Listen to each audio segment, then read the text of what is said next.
People often say that Indian diet is a culprit. I want to switch it. The culprit is diet of the modern Indians, not the traditional Indian diet itself. It's the modern science which is unreliable.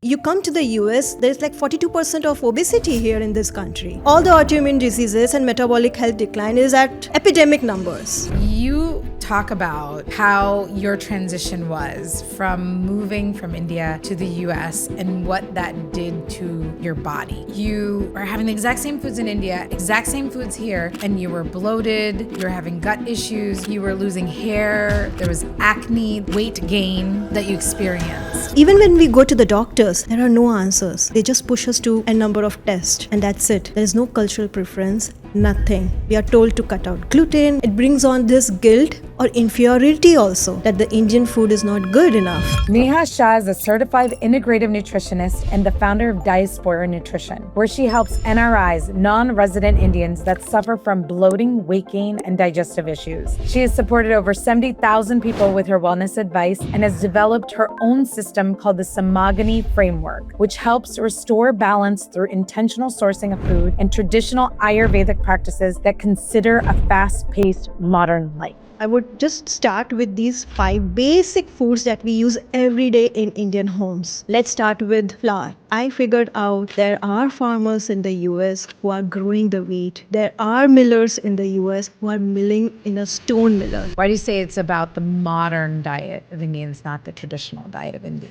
What we know, what our mothers and grandmothers have been trying hard. They have the knowledge that has been passed on from generation to generation as an oral tradition. I am done waiting for a scientific research paper to come out and validate every Indian food practice. I am from a typical middle class Indian family. I've stopped saying that and I started saying I come from a rich cultural civilization. Oh, I love that. Where should somebody start on this path, especially if they're seeing what you were seeing? I would say before just changing any of your pantry items, the best thing you can do is...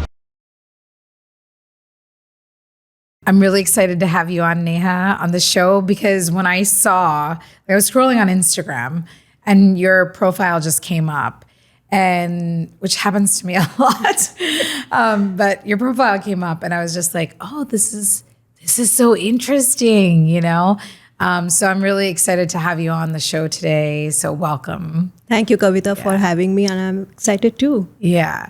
So, you talk about how your transition was from moving from India to the US and what that did to your body. Right? Like you talk about just almost even having the exact same foods that you were having in India. And you just shared with me, you've been here for 10 years now, right?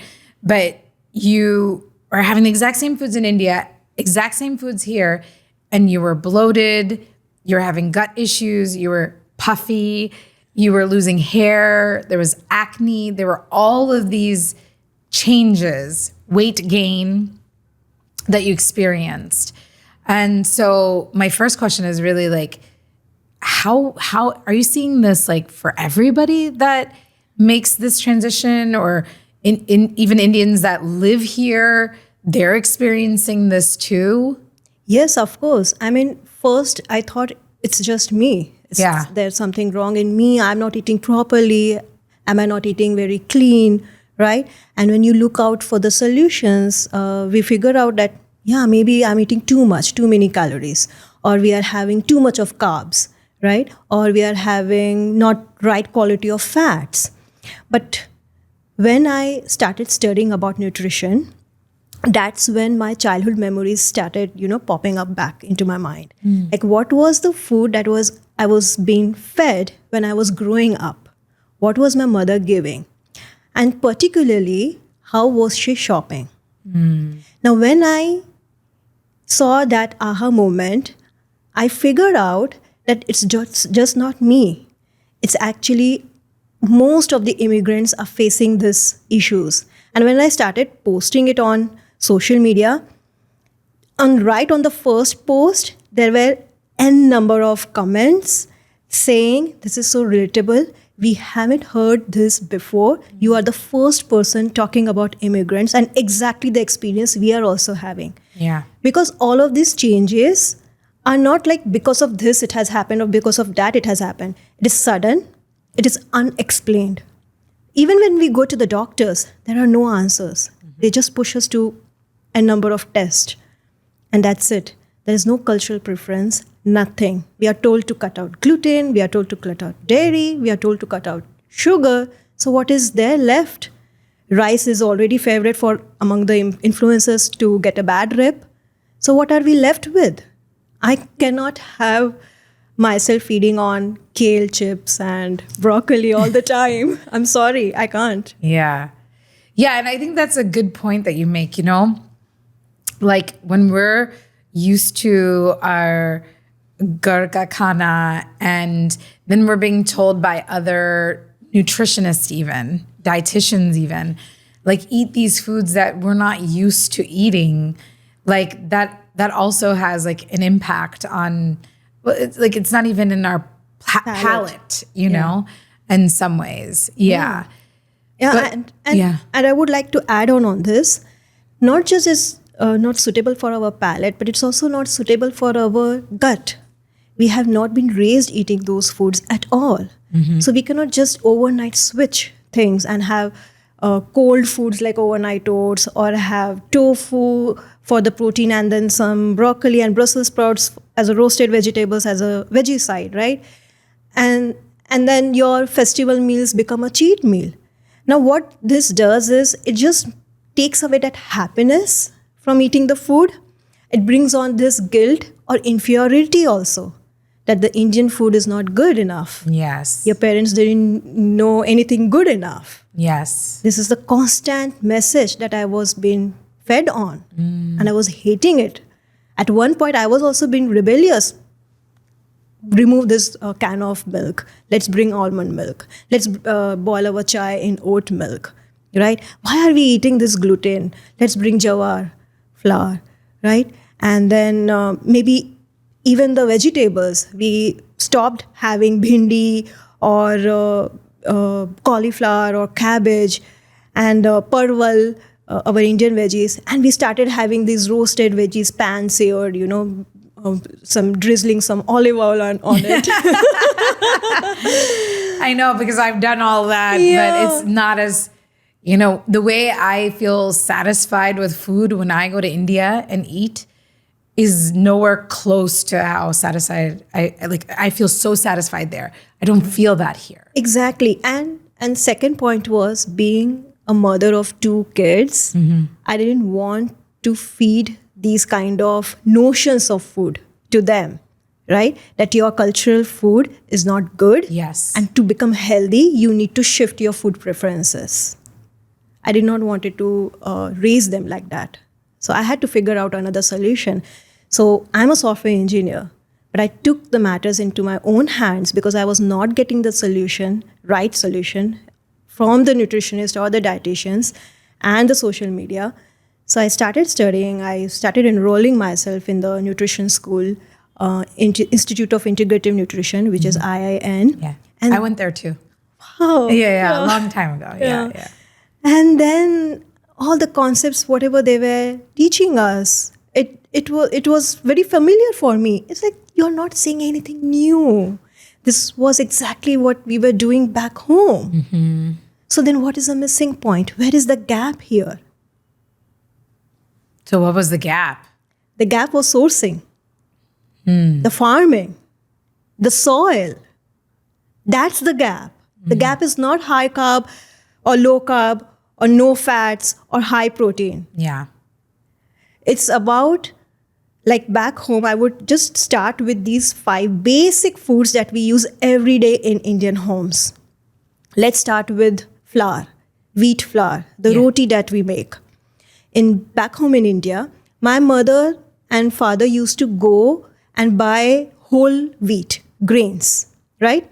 So there is one person from where you will buy those stuffs. Then there is second person, it's a miller, from where you will grind the flour, right? And I also remember Papa used to say, Bhaiya, chokar mat fek dena. Don't lose away the choker, which is the bran, the fiber. I want it all inside my flour. Yeah. And when we eat that kind of roti, it was high in protein, it was high in fiber, low in glycemic index, and also high in iron and minerals. All in one flour. Bran. Yeah. It's all in the bran. But here, the imported stuffs, to make it long, shelf stable, they remove the essential parts of the grain. The whole grain is not whole grain. I'm sorry, that chakki wala atta is not at all chakki wala atta as it is written on the label. It's just the nostalgia that they are bringing. But it's empty. It's empty calories. And so it's, even though that, like if we go to the Indian store and you get the atta there, right, which is what you're saying. Right. That is so different than the atta we get in India? Or you're saying that we have to get the grains, mill it not ourselves, or get it done, or do it yourselves, get a gunti, right? You can get a gunti at home, we used to have. and do that. So is it just the quality of what's coming from there here is a problem? Or is it also a problem there? Is it just that we have to mill our own wheat? Is that what it is? It's both. Okay. So before industrialization, before these advertisements of Ashirwad atta, right?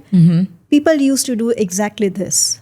Buying the whole wheat, grinding it either at your own home or at the miller, local miller. Yeah. Right? But after industrialization and ease of grocery markets, the next generation that came, they told, Mummy, yaar, ye kya karne ki zarurat hai? We have everything now under one supermarket. Let's bring it from there. Yeah. So this change happened, right? Now, in USA, what they do is they will mill the modern wheat variety. What our parents were using was heritage wheat variety. Now, the heritage wheat is very different from the modern wheat. The modern wheat is hybridized, is higher in gluten, and they are machine milled. They are not stone milled. And even if it is stone milled, they will not keep the bran and export it because it will get rancid in a couple of months, which is not good for the profits. Yeah. So that's the difference. So what shall we do here? I figured out there are farmers in the US who are growing the wheat. There are millers in the US who are milling in a stone miller. What's the difference between stone milled and machine milled? Like why is there a nutritional difference, or health wise there's a difference? It all comes down to the temperature. Okay. The stone milling doesn't heat up the grain so much. When you heat any grain in the processing, it loses its nutrients over time, right? So the stone milling is a slow milling process. It will balance or maintain a certain temperature while it's grinding into the grain into the flour. Yeah. But in machine, there are very fast blades. They cut through very quickly and giving that frictional and high temperature that just, it just lowers down the nutrient profile of that grain. And then to make it shelf stable, because you have to distribute it all over the country, you remove the bran. Wow. Right? So your wheat flour is also somewhat very whitish and not reddish. Yeah. So my fulkas are very reddish. Right? But the fulkas that I was eating before was very soft and very white. Yeah. Where is the fiber gone? I even just got, when I was in India, I'm curious about this. I got this Bansi wheat. Yeah. Which is like low gluten wheat. Is that like a good one? Yeah, any heritage variety. That's a heritage variety. Yes. Okay. It's a good one. But you cannot get Bansi wheat here. So now you have to find the heritage variety of wheats, what the USA farmers are growing. Okay. Right? It can be einkorn, it can be emmer. Einkorn. Yeah. And can you spell that? E-I-N? E-I-N-K-O-R-N. Yeah. And emmers, which is E-M-M-E-R. You can find both of these flours from the USA local You can millers. find it at Whole Foods, right? You can find it at the Whole Foods also, but I would prefer to get it from the local millers rather than from the Whole Food, because you will see the pricing difference. Yes. I got you. But is the einkorn at like a Whole Foods? That's stone milled though. Yeah. I mean, sorry, is it stone milled or machine milled? You have to read. You have to read the labels. You have to go to the website. And if possible, message them, email them, asking for the process. That's how the food transparency is built. The farmers that I have come across, they have their own Facebook pages. They have their own newsletters where they share from where are they sourcing it, how are they milling it, what are the issues they are facing from the soil, fertility and everything. And that's how transparent they are. I would want to give my money to them rather than to the Whole Foods. Yeah, that's good. So, but even wheat. So kind of coming back to what you were saying at the beginning, like at home you would get wheat, right? But even way back when in India, we were not just eating wheat. Yeah. We were eating all different kinds of grains. Yes, right? yes. And now it's become like, because of colonization, that we are dominantly eating more wheat, right? There are two things. Wheat is mentioned even in our scriptures. So it's nothing like that we haven't eaten wheat. But instead of wheat, it was barley. Barley. Yes, it was barley, which we used to eat more often. And that is mentioned even in our ancient scriptures, both wheat and barley. Now, so why in southern region wheat is eaten less, if you would want to ask that, right? Because the southern region is very hot and rice is cooling. That's why. Wheat is more heating. It gives you bulk. So it's more like a winter food. So barley is a cooling gluten. So that is eaten in the summers. Then, and not just this, there are so many varieties of grains. You have millets. You have pseudo grains like amaranth, which is called rajgira. You have buckwheat. In my region, it is called kuttu, right? We used to eat during Navratras, during our fasting. So these are the varieties that we can, learn from within India, from each other. Yeah. Because all the states have all the different cultures. Yes. Instead of learning from the Western food alone, why not we can share each other's knowledge, right? You can take bajra from me, I can take little millet from you. Yeah. Right? And add those diversity. That's how an Indian diet is built. People often say that Indian diet is a culprit. I want to switch it. The culprit is diet of the modern Indians, not the traditional Indian diet itself.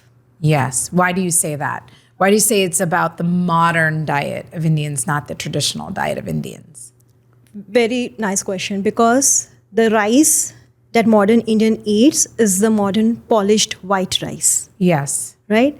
But traditional rice is far away from that white polished rice. It is hand pounded. What do you mean by hand pounded? It is literally like pounding rice by hand. The women do that. And they remove a little bit of fiber, but little bit of husk is still there. Because brown rice, like all the fiber is intact, right? Yeah. It gives you more bloating. Yes. It is not digested properly. That's what a lot of people say. They say like, oh, brown rice is supposed to be better for you, but it gives you, I get bloated or I don't feel good after it. Correct. Yeah. So they just hand pound it. So it's like semi-polished rice, right? It's not like very white polished rice. So you have the fiber intact, right? Yeah. The right quantity of fiber intact in the rice. Yeah. And there are so many varieties of rice, but today like everybody's just stuck to Sona Masuri rice or Basmati rice. There are other Ambe Mohar rice is one thing. That's a good one. Yes. Sona Masuri is also good, but take it hand pounded Sona Masuri rice. Can you get hand pounded Sona Masuri at the Indian store? Yes, you get. Rice is something very easy to get because Indian rice is also aged.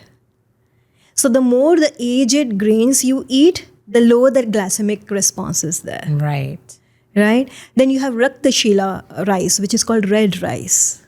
Right? Yes. You have black rice from Sikkim. You can even eat that. So add these diversities in different days, right? Pulao you can make in the hand-pounded rice. Khichdi you can make from the red rice. Even, curd rice, South Indian tempering style, that you can have with your black rice. It's so yummy. And you don't have to worry about your blood sugar spikes or carb heavy thing. No, you don't have to worry about that at all. When you are sourcing your traditional variety of food and then preparing also, which is the second step we can come back to. Really quickly before we go to preparing it. Yeah, there's so many Western people that will literally call us out for bloating. Our bellies are bigger because of the rice that we eat. And I mean, they attribute it to whatever they want to attribute it to. Yes. Oats that we eat or...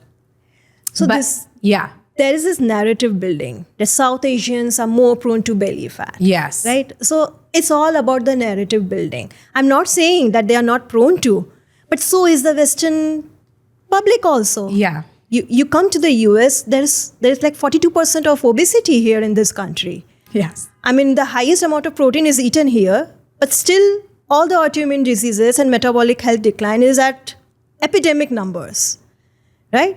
So it's all about the narrative building also. And it's so annoying to me when I see that kind of thing out there. I'm like, first of all, you don't really know what our ancient grains are about and what's actually happening in our diets. You're not even Indian, You're talking about something that is not even in your culture. But anyhow, go ahead. Yeah. So exactly my point and we fall into this because we are also going away from our own traditional wisdom. And then we think that what they're saying is more right than what we know. Yeah, what we know, what our mothers and grandmothers have been trying hard. Yes. They have the knowledge that has been passed on from generation to generation as an oral tradition. I am done waiting for a scientific research paper to come out and validate every Indian food practice. Yeah. Because that's what I have been seeing. Yeah. It's the modern science which is unreliable. Let me put that out. I never advertise myself as an evidence-based nutrition practitioner because this science a decade back told ghee is bad, saturated fats are bad. And today, it's all coming back. Cook your food in tallow. Saturated fats are good, right? Then there was a time when they said low carb is the thing. But now they are saying, no, let's bring up some kind of carbs like in the form of fruits and vegetables. Earlier they used to say sugars are bad. Of course, sugars from donuts and pancakes and cereals are bad. But that doesn't mean that our shakkar, which is called dhage wali mishri, it's actually cooling to our bodies. And especially in today's time, when inflammation is so high, when there is global warming, earth is warming up, your liver is also warming up, you want something cooling. And chini, which is the shakkar, the mishri, is the cooling agent here. That's why in shikanji, with the nimbu, you have that mishri.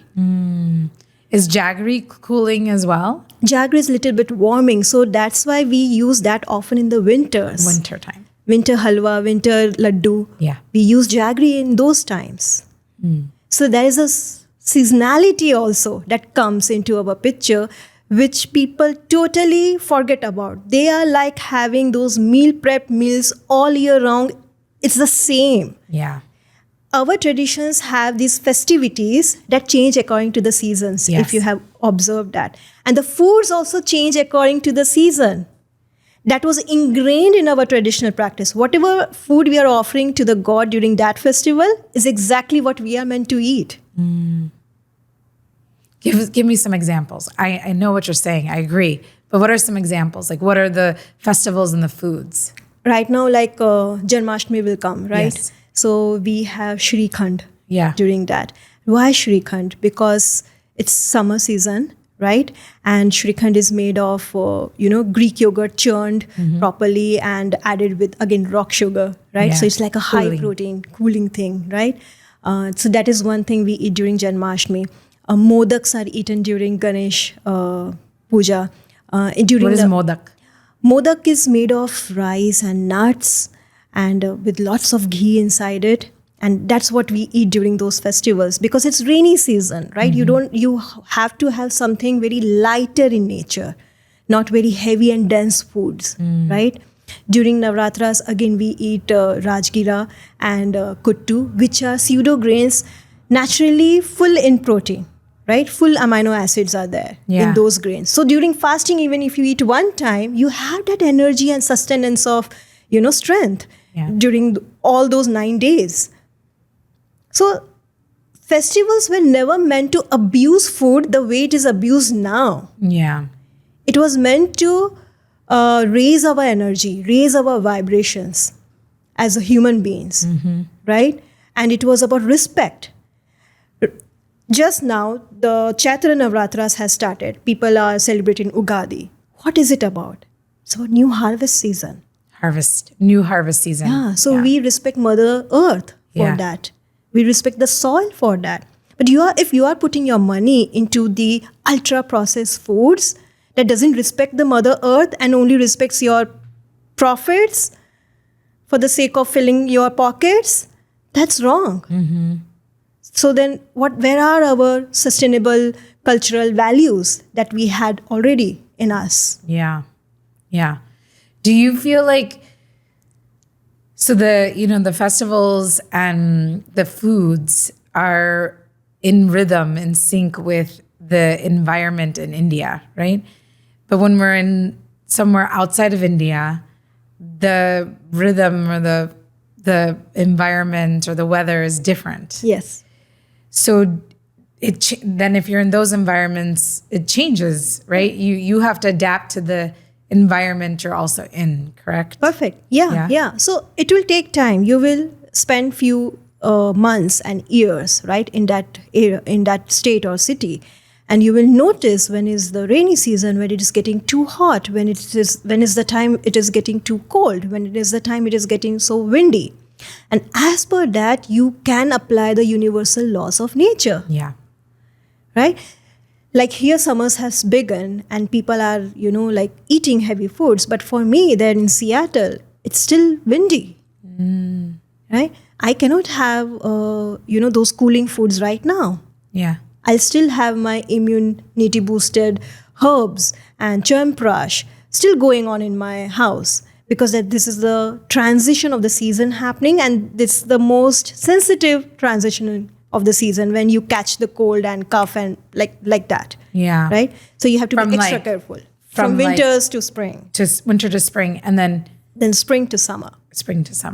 Just during those transitions. Exactly. Yeah. Exactly. Okay. Yeah. From one season to the next season. Yes. Yeah. Yes. And always during those transitions, there is one festival coming. Yes. It's always there. Yeah, I know. It's so we're so rich in understanding the planet and how it impacts us, and yet we deny it. Deny it. We ourselves as Indians deny it. Yes. Until some other Westerner comes along and says, "Oh, this is good," and then all of a sudden, yeah.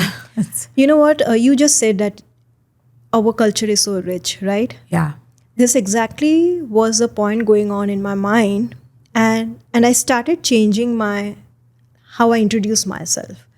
I see on LinkedIn, people introduce themselves, I'm from a typical middle class Indian family. I've stopped saying that, and I started saying, I come from a rich cultural civilization. Oh, I love that. It's so true. I feel like people don't really understand when you really understand the nuance from which these practices and rituals come from. It is scientific. Yes. It is scientific. It is. It's just that you don't know and you haven't been taught the depth and the every little thing has been thought of. Yes. And in fact, to those people, I want to put out this message. Yeah. You feel that we have come to US and we are earning more money, but your lifestyle and your choices are the poorest than your damn poor parents back home. Yeah. Because there, they were wearing pure linen clothes, pure silk saris, pure linen dhotis, pure cotton shirts, right? Pure wool sweaters. Here, what are we buying with lots of money? Polyester, spandex, rayon, plastic. All plastic. They are not doing any good to our skin, to our reproductive system. Yeah. Right? Or the planet. Yeah, or the planet. Yeah. Similarly, parents back, they used to prioritize good quality food over travel. Here, when I say to source your ghee from the right dairy, from the right ethical cow, check back. The first complaint is so costly. Of course, it is costly, but you're also earning more. Prioritize.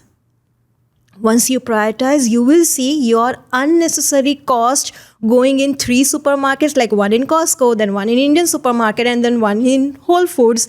It will all reduce. I hope you love this episode of Desi Wisdom. Please leave a comment below telling me if you liked it, if you didn't like it, what you would have wanted more of. It really helps me refine this podcast to give you exactly what you want. I will be reading every comment and responding. But I'm going to bring you back to rice, because you were saying when we even just take, you're talking about, like, basically I think you were about to talk about the thali, you know? Yes. So you're talking about rice.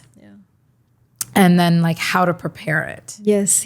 So, like sourcing of foods is one thing. Yes. Right? So sourcing stone milled atta. Right. Sourcing hand pounded rice. So And for the hand pounded rice, do you look at it says it on the label? Yes, it does. It does. Okay. And if you have any doubts, you can always message back to the company, to the brand, to the farmer behind it, right? Tell me, how are you processing this rice? How old is it?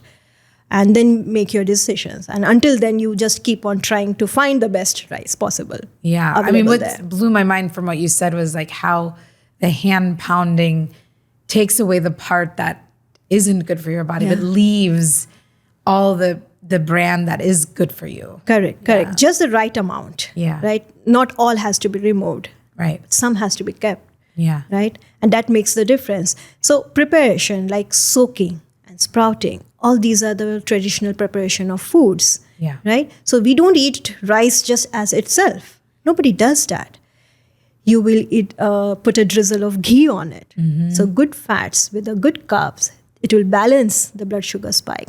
Then you will add either a chicken, or you will add either a dal, or you will add any rasam, right? So you get, again, dal is so rich, not just in amino acids, but also in soluble and insoluble fiber, which people are lacking here. Yeah. And all the minerals like potassium and magnesium and even iron, right? So when you pair and prepare in the traditional combinations, your food becomes automatically balanced, super balanced. Mm-hmm. People are just stuck into the numbers, right? You have to hit 30 grams of 30 grams of protein in this meal. It's not like that.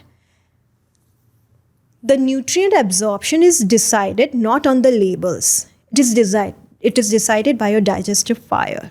Yeah. It's within you. Yes.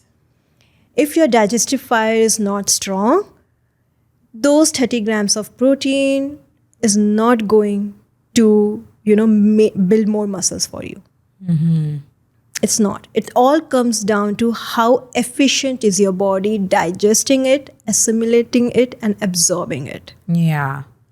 And if your digestive fire is high or good, then maybe it can accept it. But if it's low, then that's not going to work. So it's dependent on your body. It's dependent not on some standard. No, not at all. And even today, when you go out in the colleges and study and get the degree of registered dietitian or a nutritionist, even there, they are not taught that you have to hit, minimum of 100 grams of protein per day. They are taught only the RDA number, right? So even if you go by that standard, you're good to go. You're not deficient. You might need more as per the life stages, like a pregnant woman will need more, athlete person will need more. But people like you and me going out in a job and coming back home, they don't need so much of protein, especially with sedentary lifestyle. How would you need so much of amino acids? It's a lot of work to break down. Right? So all the factors you have to together, co-inherently put together, and then decide what is good for your body. Mm-hmm. Okay, so with rice. Yeah. So how do you start to prepare it? You soak it first overnight. You soak overnight? Yeah, you soak I don't even soak it overnight. I only soak it for like 20 minutes or something. No, soak it overnight. Really? So if you're having in your lunchtime, you soak it a night prior, right? If you're planning to have it in the dinner, you soak it in the morning and go and leave for your work. Okay. So what it does is it will also reduce your cooking time. Yeah, it does. I was just thinking that it reduces cooking time. Yeah, it reduces your cooking time. And then you pair it with some fats like ghee. And then you pair it with some kind of protein. We're like vegan, so I put like olive oil or peanut oil or sesame oil. Or Yeah, coconut that's oil. also fine. Yeah. Coconut, as per the season again. Yeah. As per the season. So coconut oil is good for summers. Sesame oil or mustard oil is good for winters. Olive oil is, I think, good all year round. But even olive oil is not like, it's not from our ancestors, olive oil. Yeah. Right? Yeah. So do you feel like that has an impact? See, olive oil has a certain, again, it comes down to sourcing, how it's made, how it's sourced. Okay. Right? Most of the olive oil in the market are again very extracted under high temperatures, or it's also diluted with some other oils. It's not pure enough, right? And it has this special quality of, polyphenolic rich oil. You don't have to eat it every day, right? We are humans, we evolve as per the choices, surrounding us. Yeah. Right? So even if you introduce olive oil, you introduce slowly. Right? People go wrong, like they will drizzle olive oil on the salad, then they will drizzle olive oil even on the roti instead of ghee. Yeah. Right? So you are having now too much. I add diversity. Olive oil in one meal, sesame oil in other meals. Yeah.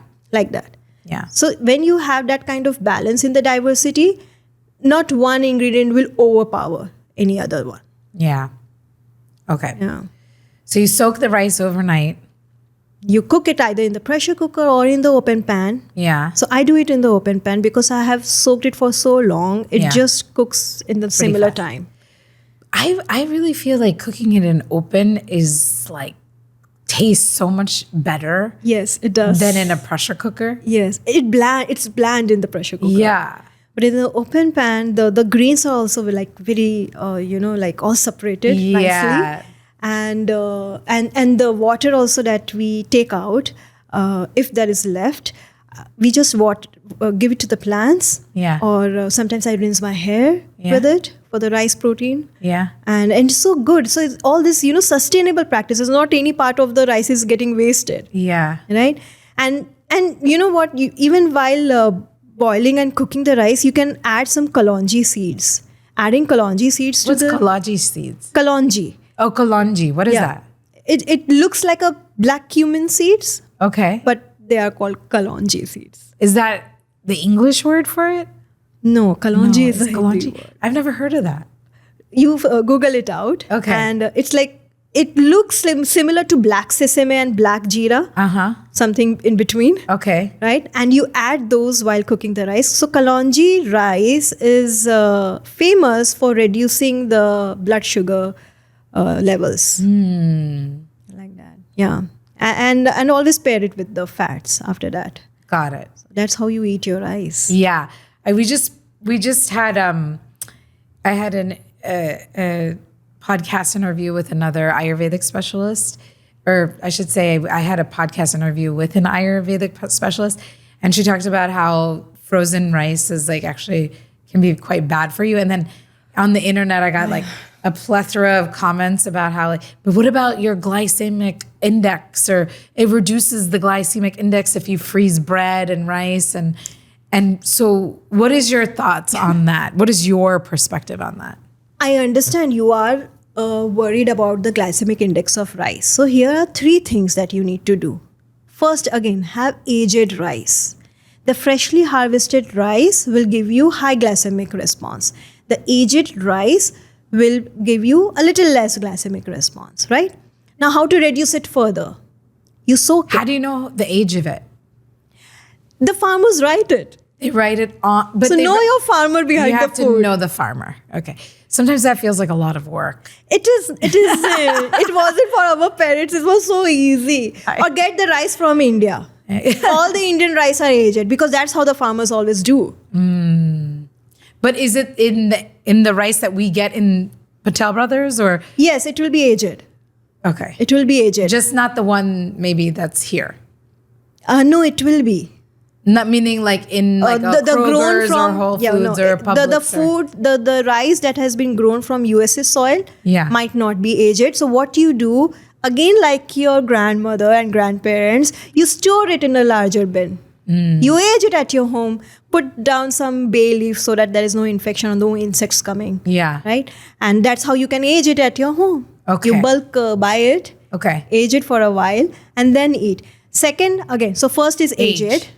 Second is hand pounded. It should not be polished white. Yes. Right? It should be hand pounded. It should not be basmati. Yeah. Basmati gives you higher glycemic index response. So so it should be any heritage variety of rice, which is, you have been eating in your family for generations. That's the third one. Yeah. Okay. Yeah. And then the fourth one is you cook it with kalonji, pair it with fats and some protein. Okay. This is when you eat in this combination, the blood sugar response is balanced. Right. And you should do that over freezing the rice. Exactly my point. I'm like, in what world do we live in that we think that freezing is like a better option than like eating something fresh? You know what I'm saying? Anyhow. Yeah. But okay, so I got you. Yeah. So kalonji seeds is something new for me, but yeah.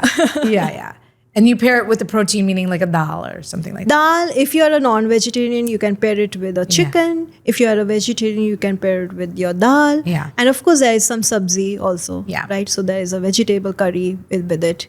So it's all good to go. Okay. Yeah, okay. So simple. It was already there in our cultural thali itself. We were having curd rice, right? So curd is rich in protein also. And you have the tempering of ghee or coconut oil with mustard seeds in it. Yes. With curry patta in it. Yes. All this together, they balance your blood sugar response. Yes. You don't have to worry so much, especially if you are from Indian background. You don't have to worry so much because you know how to use your spices and herbs at home. Yeah, but it's like everybody's saying, the highest rate of diabetes, especially being I'm Gujarati. I'm also Gujarati. You're Gujarati? Yeah. Yeah. So that we get that all the time, like highest levels of diabetes are like Gujaratis. Okay, that's not different level. That's another discussion. Okay. India is high in diabetes, not because it is eating rice or it is low in protein. No. It is becoming a diabetic capital because we are copying the Western concepts. Yeah. So I'm not blaming into the Western people or Western concepts. I'm blaming into to our own people who are believing in that. Yes. Right? You have started sourcing white polished rice, right? You are not soaking it properly because you are too busy, right? And you are not even pairing it with the right ghee. People are melting butter sticks and making ghee. What kind of ghee is that? It's not. What kind of ghee should it be? The traditional method of ghee. Which is? Which is getting from What is the traditional method of ghee? I'll tell you. Which is you get the milk from one cow, right? There are two methods, right? One is you set the entire milk into yogurt. Then you churn the yogurt and make butter. That is makhan, which is also called loni. So, and then there are two things. There is a buttermilk separated and the butter, right? Then you heat that butter and make ghee. Now, translation of ghee into clarified butter is also very nuanced. It's not clarified butter. It goes one step ahead of clarified butter, right? And that is the ghee that you should have. Now, when you combine... What do you mean by it's one step? Clarified butter means the butter has been melted into butter oil and you then just switch it off and strain it. Yes. You should go one step ahead, let it become more golden, more, caramelized, right? That is when your ghee is ready. Okay. So when you have these kind of steps, you are good to go. And not just rice, even the grains. As I said again, you are having a brand, industrially produced wheat at your home, and then you're eating that. That's not the, blood sugar friendly flour at all now. Yeah. Right? I also hear people, they are not having complete meals at all. They will just have roti and sabzi. Dal kahan gaya? Yeah. Then they are not ending the meal with the chas. All these things together will balance your blood sugar response. Right. But people are not doing that at all. Second, they're also now talking a lot, or they are eating in front of the screens. So the way your body is digesting the food is not optimal. Yeah. Third, you're not moving at all. You're indoors. After the invention of TV and cable TV specifically, the movement, even our parents that used to do, and definitely the current generation is like all sitting indoors, it has drastically changed because, these reality shows or these serials, they were aired in the time of 9 p.m., 10 p.m. So everybody who used to sleep on time are now awake because you have to watch Kaun Banega Crorepati. You have to watch, after Kaun Banega Crorepati will come Kyunki Saas Bhi Kabhi Bahu Thi, right? And then the Sony TV channel and the Star Plus TV channel, both of them, they will have negotiation that my serial will start from 9, you start from 10. So from 9 to 10, you're hooked here. Then from 10 to 11, you're hooked there. Yeah. And then you watch that on repeat also. So you are now ruined by this nighttime screen. After that, you are introduced to WhatsApp, Instagram. So you're scrolling through that. So when you're not sleeping on time, your cells are not responding to your food properly. You have compromised the cell response. So no matter what food you eat, how balanced it is or not, it will not respond the efficient way because your nighttime routine is all out of rhythm. And today we know that blue light is so harmful. Yeah. And we are constantly in front of it. Earlier, it was only because of the job, right? Because of the tech, we are there. No, I mean, even I know all this and I still, I'm on my phone at, midnight, in bed. Yeah. So all of this affects our body's metabolism, our body's response. Yeah. And that cumulative over the years, it starts showing off as symptoms. Yeah. Whether it's diabetes or whether it's PCOS in someone, whether it's heart disease. We have stopped using stone-pressed or wood-pressed, I would say. We have stopped using wood-pressed, bull-driven oils, and instead we have started using canola oil, rice bran oil, Yes. soya bean oil. So these are more harmful for your Can liver. you share why canola oil, soybean oil, vegetable oil, why those are not good for you? Why are they not good for you? And you're right. The other day you'll answer that in just a second, but I wanted to share a story, which is my mom found this coconut oil and it says it's wood pressed. And that's amazing. It's amazing. And somebody came over and they're like, where did you find like wood pressed coconut oil? But it was at the Indian store. Exactly. Yeah. But go ahead. Tell us why. Because so many desis fry, especially in canola oil or vegetable oil and use those oils. So why are they not good for us? Their molecular structure is very weak. First of all, we should not go always, my thinking is we should not always fall for those scientific words, why it's not healthy, right? Let me push you a period before. What was there when canola oil was not there? Is canola oil or vegetable oils used since generations? They are not. Mm-hmm. They have been introduced only after World War II. Yeah. Right? So your first doubt should come there instead of, waiting for a narrative where one group of people will justify it is good, it is cholesterol free, and then another set of people will cross question that and then they will tell you it's not good. Don't believe either of them. Yeah. I'm telling what is the use of canola oil and vegetable oil into your homes. You were having sesame oil, you were having mustard oil, you were having peanut oil, you were having coconut oil. All these oils are already there. Did you see any problem in these oils that made you shift towards this? I think they buy it because it's cheaper, right? Exactly. Yeah. So why it's cheaper? What Because have they done to them? It's low quality. It's low quality, right. Yeah.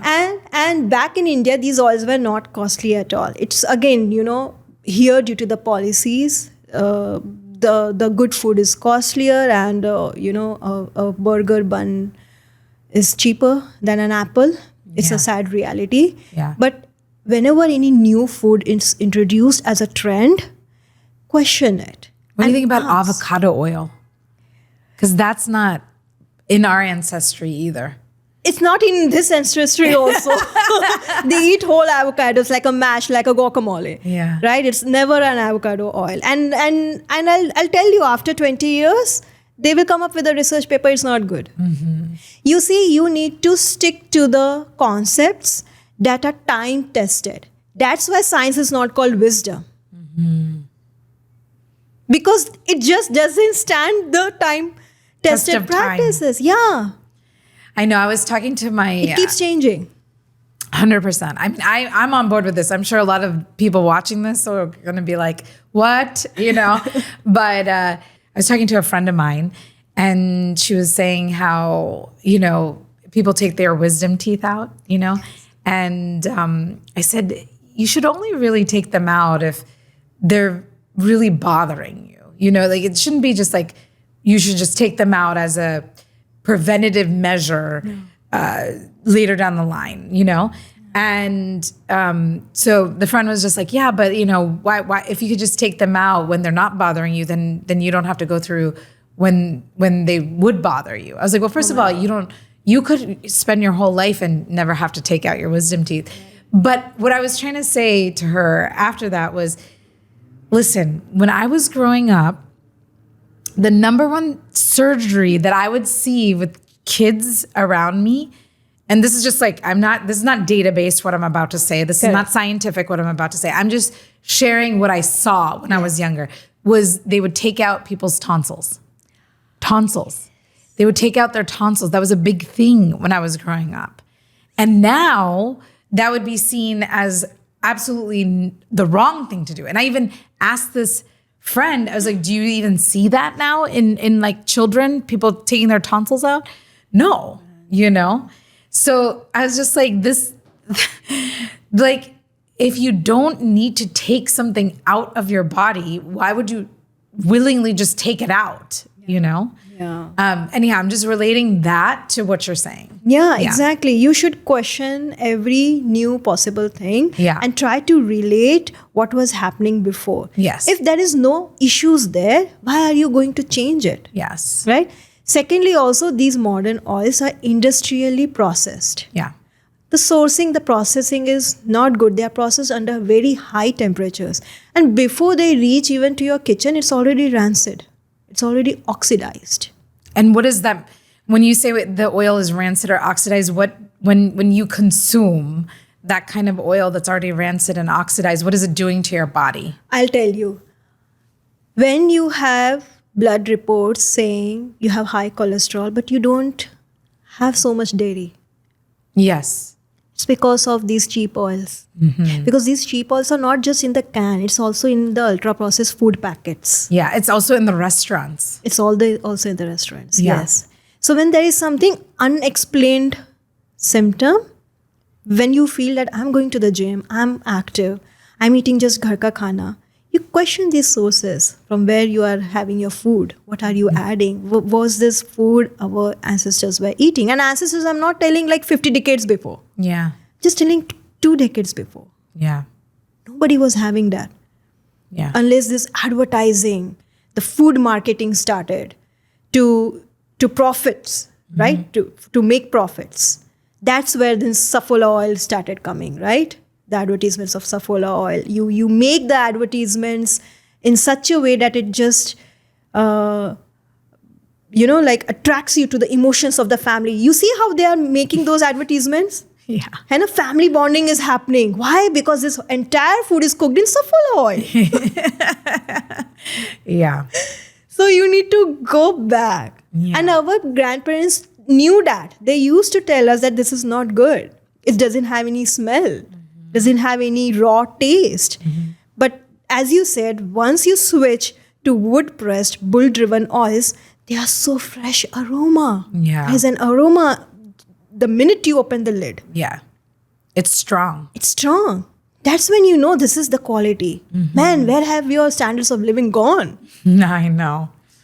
I even look at like how, this is going into a totally different topic, but you know how our sense of smell has also even diminished in our ability to sense smell, you know, because of even what we're eating, you know, that's dulled, those kinds of things. But yes. Okay. So what else is it doing? I was saying, what else is it doing to our bodies? So it's creating, so there's this disconnect of like, you're seeing in the report, you know, high cholesterol, and yet you're pretty active and healthy. Yeah. So that's a sign, right? Yeah, that's what else is it doing to the body? Again, midsection fat. So many people complain that share me some exercises or share me some detox diet, right? So that this just tummy fat should melt away. Like the first thing we see that, okay, my cheeks are good, but this tummy is not going anywhere. So because of the oxidized oils that you are eating, right, there are free radicals spreading over into your body. And what they do is they damage your mitochondria. They damage your cellular communication.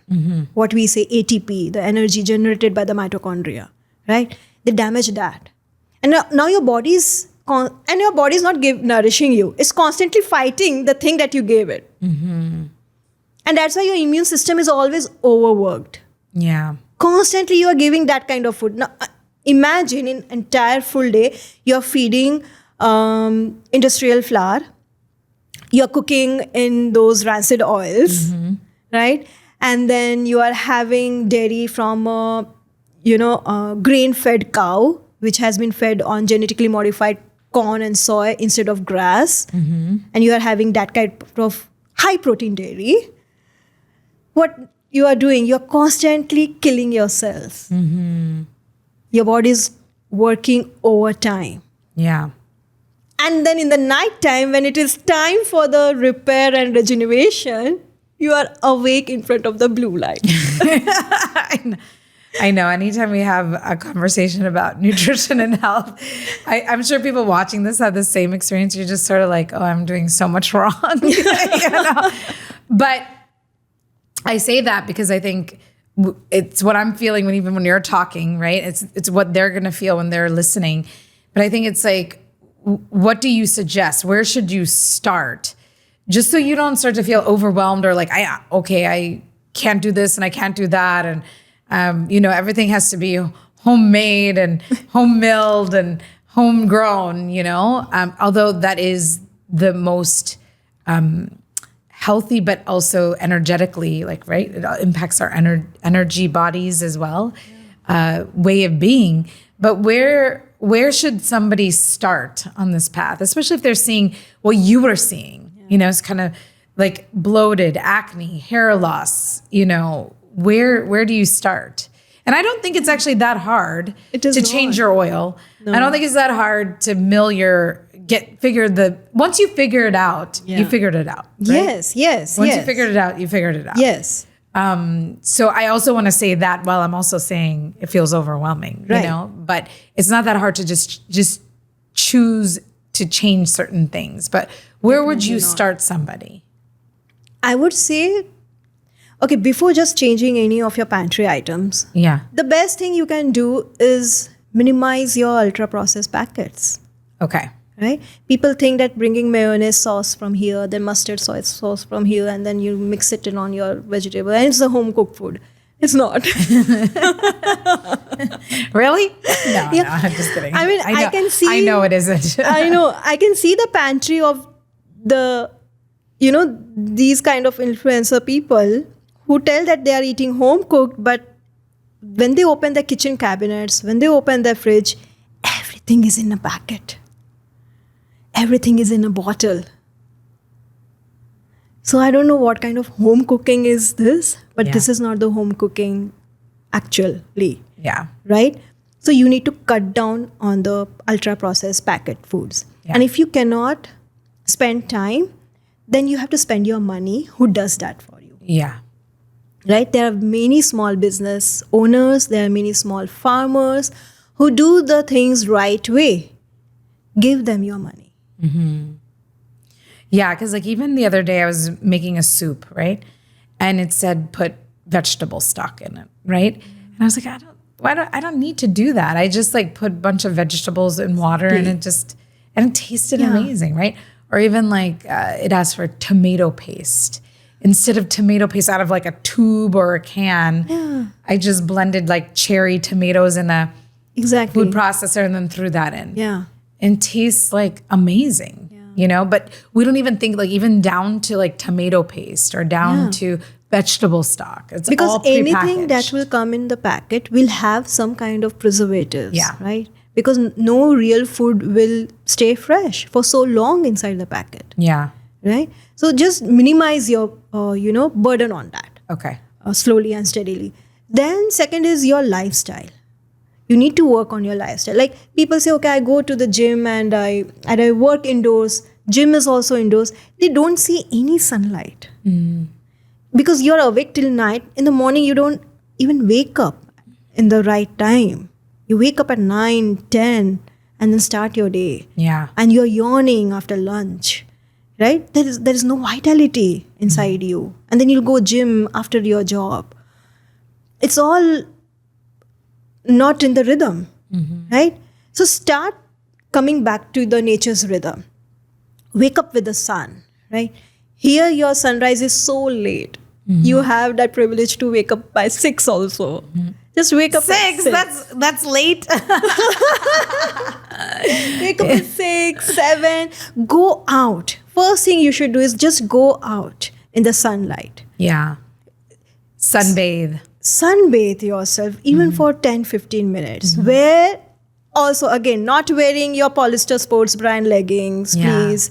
Wear something cotton or linen through which the sun rays can, go through and touch your skin. Yeah. So wear some lighter hearted clothes or yoga clothes if you want to say. Yeah, that like animals will sunbathe, right? Especially on their backs. Yes. They get sun on their backs. You right? Yes. Why? Why is that? They are so smart creatures that they know that the biggest force that is sustaining life on earth is the sun. And that's why in our culture, we have so much respect for the sun. We Surya, have festivals for the Surya. We do Surya Jal in the morning. Yeah. It's because Surya of Namaskar. you. Surya Namaskar is there in our yogic practices and everything. So I was raised in Jharkhand, which was earlier Bihar. So we have this Chhat Puja after Diwali. That's a festival to honor sun. To honor the sun. Honor the sun. Yeah. So if you're not just respecting it and not going out and, taking its blessings on your skin, nothing is going to work. And that's why, again, you have the cholesterol issues because the sunlight is needed to change your cholesterol into something meaningful that can happen into vitamin D. Nothing is direct. It's all indirect processes, chemical processes that is going on.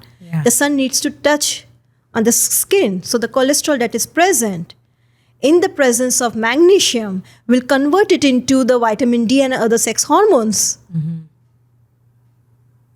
So do that. So after you reduce your dependency on ultra-processed foods, change your lifestyle. Go out in the morning sun, breathe that fresh air, right? Walk barefoot on the earth. Just feel her. Right? And it's just a matter for 15 minutes. That's it. Yeah.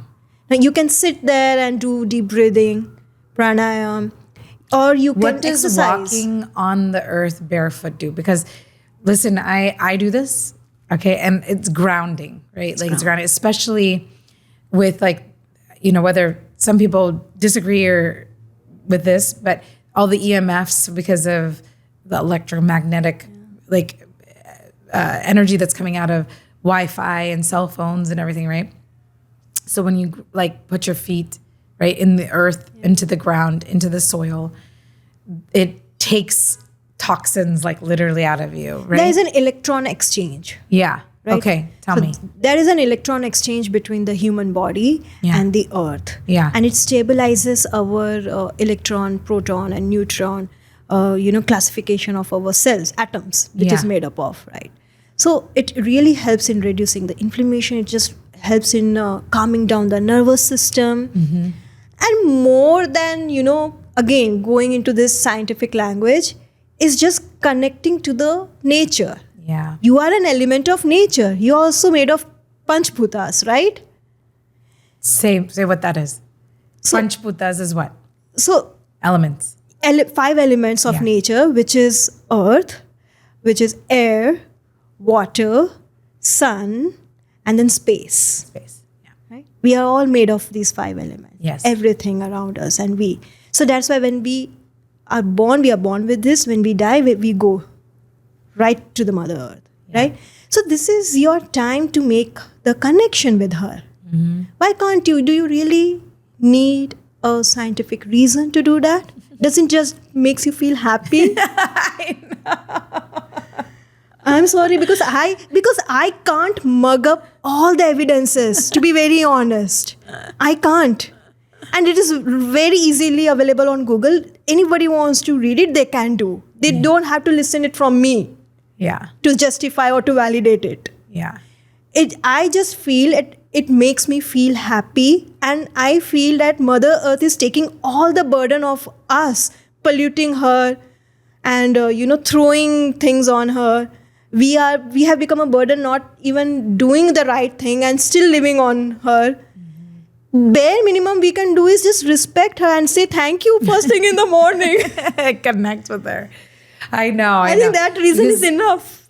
And I mean, I hear this from friends of mine where they'll be like, oh, it's sort of gross, or there's so many germs. And I'm like, oh my God, we've gotten like so far away from Mother Nature that's the response. That's the reason why foreigners, when they come to India, they get sick. Oh, okay. Say more. What do you mean? Why do they get sick when foreigners come to India? They're extra clean. Yes, they're so sanitized. Yeah, always. You don't just kill good bacteria, you don't just kill bad bacteria, you kill good bacteria also. Yeah. Right? So, in any world, there are always demons and devtas. Those are cousin brothers, if you know. Similarly, in microbiome, there will be always a bad bacteria and the good bacteria. But when is the balance maintained? When the demonic forces are not overpowering the devtas. Mm-hmm. So, similarly in our microbiome, the bad bacteria should not overpower the good. Right. But it will exist in harmony with each other. Yes. There are goons and there are heroes also. Yes. Right? So once you maintain that microbiome, that rich diversity, wherever you go, your immune system will be able to handle the changes. Yeah. But here, you see, everyone is eating one kind of food every day. There's no diversity. So there is no diversity even inside the microbiome. Right. There's a loss of diversity. You are restricting gluten, you are restricting dairy, you are restricting sugar, you are restricting carbs. So whatever you are restricting, the bacteria that thrives on that particular food group is becoming a dinosaur. Wow, I didn't make that connection. You need to feed that, right? The more the diverse the flora and fauna, outside and inside, the better it is. The better climate it is. And that's why so many of my clients also in my work, they have said that when they go back to India, they are able to digest the milk. Yes. But when they come here, they are not. Yeah. Even my brother, he has like IBS symptoms. Yeah. But when he goes to India, he doesn't have that. Exactly. And he gets it when he comes back here. Exactly. So what do? I tell them to change the source. Get the farm milk. Now here's where, again, the Western people and the Indian origin with knowledge of traditional wisdom does different. The Western people will say, buy the raw milk, drink the raw milk. I say buy Say that again. buy the raw milk, drink the raw milk. Okay. Yeah. Indian practitioners or Indian food wisdom will tell you buy the raw milk, heat it up, boil it up, spice it up, drink it warm. Yes. This is the difference. Not out of the fridge directly. Yes. You need to boil it. You need to cool it down. Then it's ready for the use. You need to spice it up. Why? Why do we need to heat it up, then cool it down? What does that do for the... Again, everything Milk and comes nuts. down to the digestibility. It's for our digestive fire, the ability to break it down. Boiling the milk makes it easy to digest. Adding spices to it reduces any mucus happening because of that. Yes. And anyways, any food that we eat should always be warm, heated. We know that. Cold food destroys your gut agni. That's why we always tell eat warm, not straight out of the fridge. You want to have cold water, have water from the clay pot. Naturally cooled water, not from the fridge. Is clay pot better than copper for water? Clay pot is better. Okay. Yeah. Copper is little bit heating. Not every people, can drink copper water. And you should always restrict to 1 glass. So if you want to drink copper water, you can drink it in the morning, empty stomach. Okay. But just limit to that. Okay. You cannot have continuously throughout the day. Okay. So throughout the day, you can have silver water. If you have got, silver glasses in your wedding gift, take it out. Pour the water in that. Have that in the morning. Let it rest for 8 hours. You can sometimes put it whenever there is full moon day, Purnima. Yeah. You can keep it there. Yeah. What does that do? If you do water in the full moon, what does that do for the water? Yeah. What does that do for you? Yeah, again, see, today all the metabolic health problem is coming out of inflammation, right? Yeah. We say that anti-inflammatory diet batao koi, right? Yes. Yes. So the moon is coolness. The sun, the solar is the fire, the heat. Yeah. The lunar is the coolness. So when you expose the moonlight to the water, you induce coolness into it. And water by its own nature, it's heavy actually. Is it? Yeah. What do you mean? Why is it heavy? Why is water heavy? Its quality is there. So, in our traditional Indian food, every food has been categorized as per its quality, right? Like I said, shakkar is cooling because that's the quality that our Yes. sages have already discovered up Yes. for us.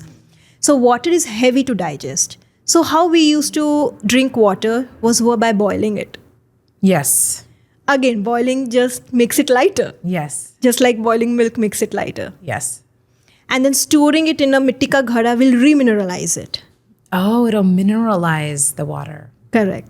So storing it in an iron vessel, it will mineralize it with silver, right? And then drinking and then Or a clay exposing pot. or a clay pot, or silver glass, or a gold also. These are also rich. Natural fortification was happening, Yeah.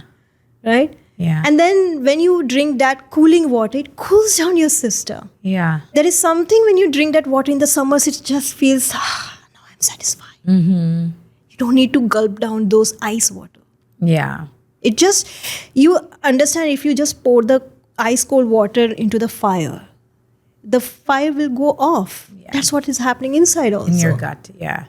I even think I've heard Sadhguru say sipping. Is it Sadhguru? I might be misquoting that. But just even sipping water all day long is not good for you. No, not And at people all. are now doing that all the time, sipping water all day Yeah, long. again, because they have to drink 4 liters of water. 3 gallons of water. Yeah, whatever. I don't even know the number. I'm the worst at that stuff. But yeah, exactly.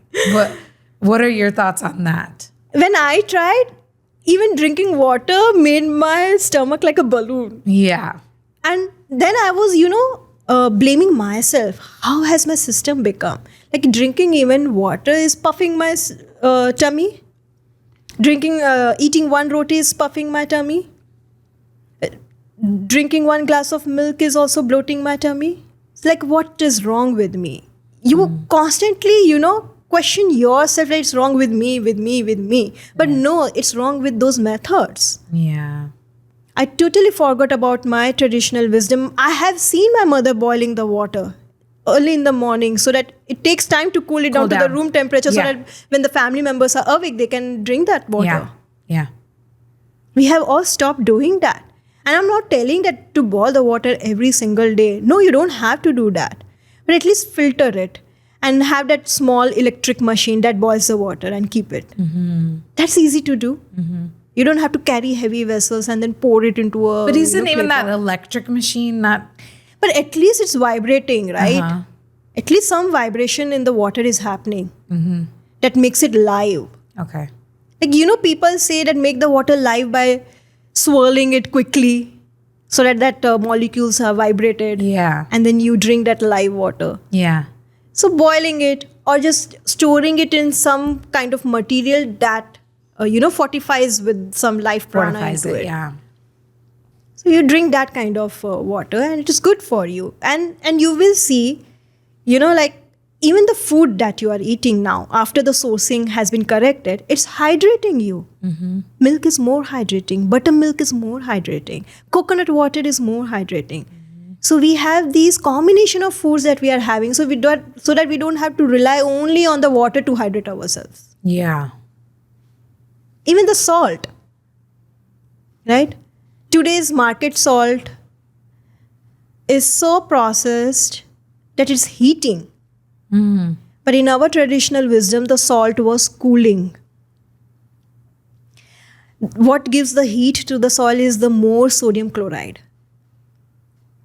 Today's salt is refined. It has 98% of sodium chloride. 98% of sodium chloride? Yeah, table salt is 98% of sodium chloride. Yeah, I don't use table salt. Right? Yeah, exactly. I didn't know that. Yeah. But we want traditional salts. And what makes it cooling? Because sodium chloride is low and its partners, co-partners like potassium, magnesium and calcium are there. Yeah. Making it cooling. So it is like tridoshik. It balances its hotness with its coolness. And that is the salt you use. Which is like rock salt. Sea salt? No, sea salt is very high in sodium chloride. Okay, so rock salt is like Himalayan salt? Himalayan salt is there. Black salt is there. Black salt, yeah. There is also one kind of salt, soma salt. Soma salt? Yeah, these 3 salts are good. And you should always, again, during Navratras, we use more black salt than the pink Himalayan. So do that. Yeah. Naturally. Yeah. Add the diversity. Don't stick to only one salt that has been proven good. Yeah, because even salt has different minerals that give you different things. Yeah. And I mean, even like, this is what even people will be like, oh, I don't want to eat black salt because it smells. They say that. I've said that because I grew up here, right? So I'm not even used to having it in my juice or like they put in watermelon juice, orange juice. I'm not used to that, right? So to me, I grew up thinking like, oh, that's gross, or why would they do that? Why would they put black salt in juice? You can maybe tell me why, but now I have it because I'm like, I'm wrong. I'm wrong in the way that I'm thinking about it, or even that it smells. It's like it's so nutrient rich kind of salt, Even for the sea salt, if you want to have it with its trace minerals intact, so which is called hand harvested sea salt. Okay. And you can get ample of it from the US because US is covered by the sea coast, right? So have some, from the Washington coast, they have San Juan sea salt, which is hand harvested. Find those kind of unrefined sea salt, hand harvested, not industrially processed. Okay. That is also way better than any table salt. Okay. And then have the combination of, rock salt, pink salt, and hand harvested sea salt.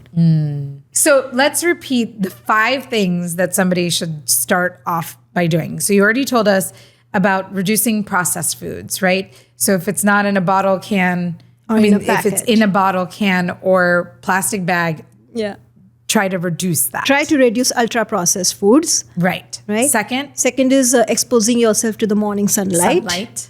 Third is improving your nighttime routine. Okay. Right? Fourth is What time should you be going to bed by? typically around 10. 10. But if you have That's to, not bad. yeah, I think people who were sleeping around 12 and 1, they cut short till 11:30, then slowly till 11, and then now they are sleeping soundly by 10:30. Yeah. Right? So even that is way better. Yeah. Right? And they are ditching the screens half an hour or 1 hour before because I'm giving them some other things to do. What is that one thing you're not doing for yourself, right, in the night time? Maybe you're not reading a book, which you loved reading before. Yeah. Maybe you're not drawing so much, which you used to do so much, right? Maybe you are not having that quiet time with yourself. Have it now, Yeah. the night time, because it will just de-stress you and then you will go to sleep. Yeah. Even just like staring out the window. Staring at the window, talking to your partner. Yeah. Skincare, hair care also needs time. Your half an hour will go away when you are massaging the creams, you are doing that face cupping, and then you are hair oiling. Yeah. So all those takes time. Oil pulling. And rubbing the ghee in your insoles, right? Or oil to your feet for that good sleep. Yeah. All those things, castor oil in your belly button. Yeah. All these things take time. Yes. Do that 1 hour before sleeping, and you'll sleep like a baby. So nurture yourself, right? More during those times. Spend some time with yourself, which you are complaining of, you are not getting enough. Yes. Right? So put that nighttime for you and then sleep. And you will see when your nighttime routine is set, the following day will come into its own place and rhythm. There's a rhythm that you start to step into or be a part of. Yes, Yeah. yes. Okay. Yeah. So that was the fourth. That was the third. Third, yeah. So fourth was the type of water that we talked about. Yes. Right? Not chugging 3 gallons of water, either boiling it or storing it in a, good vessel like a clay pot, silver, golden, all those materials to use, and then drink your water. And fifth will be again sourcing your foods from the farmers. Okay, wait, I don't know if that's 5. Wait, we said processed? Ultra processed foods sunlight? reduction, sunlight, nighttime routine, water. And fifth is Say that again. Yeah. So the fifth will be sourcing your foods from the farmer. Okay. Get as much as possible, get farmer to table, food ingredients. Yeah. Because when you know the farmer, you know the food transparency and you're in the good hands. Is it better to buy produce that's not organic from a farmer, like from a farmer's market, than even like organic produce from the store? Yes. It is? Yeah, because you can talk to the farmer. They might not be certified as organic, but they might be using organic processes. It's just that they cannot afford to, lose so much money behind these certifications because it's a very long and tiring process. It is, yeah. And but the best you can do is have organic from the supermarkets. But if you can't find non-organic from the farmers who are transparent enough, that is also good. Yeah. You just have to have that relationship with your farmer, right? If you ask them, they will tell you the truth. There's nothing hiding here. Yeah. And from one farmer, you will come to know about other farmer that, he sells corns. He sells corn flour, the fresh one. So you can have the makke ki roti in the winters from him. Right? So that's how you make your own ecosystem, slowly and steadily. And USA is a good place because everything can be delivered at your doorstep. Really? Yeah. You have, local co-ops. You have PSA programs that gives you the local harvest. They deliver it either to your doorstep or they deliver it into a, common area where you have to just go and collect it. Yes. So there are so many methods that you can do. Yeah. It's not that tough. Yeah. Okay.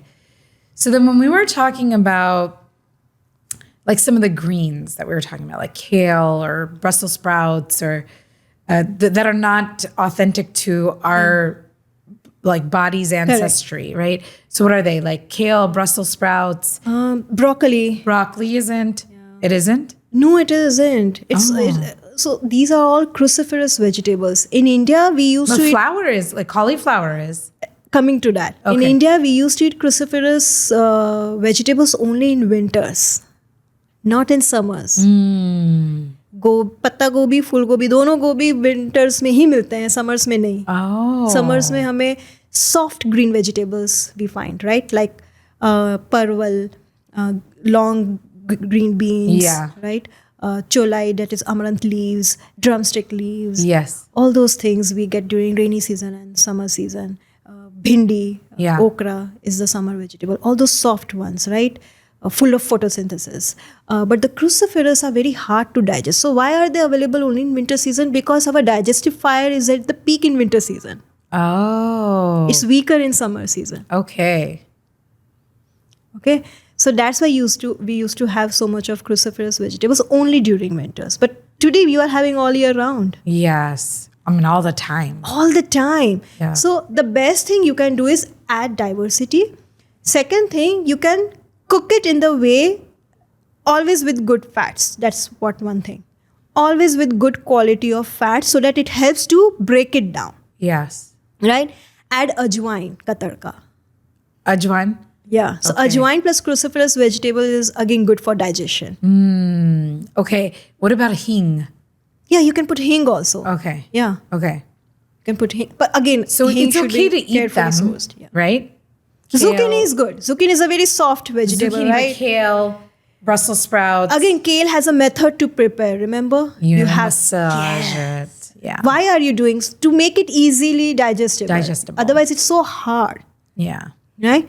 And if you are getting those greens like in the Asian supermarkets, not just Indian supermarkets, go into the Asian supermarkets, you will get red amaranth leaves there. Bring that because that is more attuned Amaranth? to your Red. red amaranth leaves. The Rajgira plant, Yes. the seeds, Yes. they have the leaves also. Oh. You make bhaji out of it. Yes. It's so good, full of calcium. Nice. Okay. So just adding even those leaves help with digesting these cruciferous. Yeah. Okay. And other like kale and such. Yeah, I mean, adding good fats and adding ajwain ka tadka to it will help you digest the cruciferous vegetables. But what I'm saying, you don't have to entirely depend on the cruciferous vegetables all year round by adding other diversity, right? Right. Other variety of foods like amaranth leaves, drumstick leaves, and then you have spinach already. So bring that from the Asian markets so that you are not solely dependent on cruciferous vegetables. Okay. Well, I mean, this was amazing actually to speak with you on this topic because I feel like, we're so disconnected from not only our food every day, we're already disconnected, but we're also disconnected from like our food as desis, and where it comes from and why we eat the way we eat. And so this was so informative and enlightening in the way that you spoke about how to really start to eat in a way that's better for you, reduce weight, reduce bloat, reduce puffiness, reduce inflammation, right? Support your hair growth, acne, your Overall whole body well-being. system. Yeah. And come back to nature. Come back to nature because our traditional Indian wisdom has always been about honoring the nature, right? In tune, in sync with the nature. And that's the most sustainable way. You don't need to depend on the trends because trends will come and go. But what stays with us is the time-tested practices. Yes. We'll end on that. Thank you. Thank you so much for being on today. It's been awesome. Yeah. Thank you so much for having me. I hope you love this episode of Desi Wisdom. Please leave a comment below telling me if you liked it, if you didn't like it, what you would have wanted more of. It really helps me refine this podcast to give you exactly what you want. I will be reading every comment and responding. Also, I know this is the last thing that you're going to want to be doing, but if you haven't already, hit that subscribe button. When you hit that subscribe button, you'll be notified of the episodes that come out every single Tuesday. So hit that subscribe button. And if you're ready to binge another episode of Desi Wisdom, take a look at this one. It's a good one.